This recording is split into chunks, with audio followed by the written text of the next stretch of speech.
Hello all, ఈరోజు నేను మీ ముందుకి 16 సోమవారాల వ్రతం ఎలా చేయాలో దాని వివరణ చెప్పడానికి మీ ముందుకు వచ్చాను.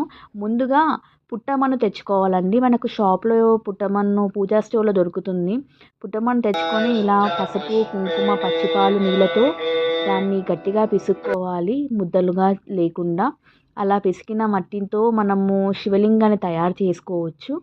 సో నేనైతే శివలింగాన్ని తయారు చేస్తున్నాను. ఈ వ్రతం పార్వతీదేవి స్వయాన తన చేతులతో శివయ్యకి పూజ చేసి తనకంటూ ఒక కోరికని తీర్చుకుంది. సో స్వయాన దేవుళ్ళే చేశారు. మనం ఎంత అండి దేవుళ్ళ ముందు.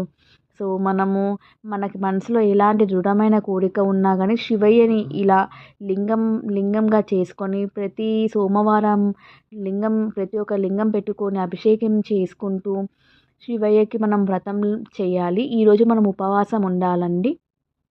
తలంటు స్నానం చేసి బెడ్ పైన కూర్చోకుండా మాంసాహారం కానీ ఇలా ఏం లేకుండా ఉపవాసంతో 16 సోమవారాల వ్రతం చేసుకొని మన బలమైన కోరికను మనం తీర్చుకోవచ్చు. ఎంతటి వారైనా ఈ పూజలు చేస్తే వాళ్ళకున్న కష్టాలన్నీ తీరిపోతాయి. నేనైతే 16 సోమవారాల వ్రతం చేశానండి.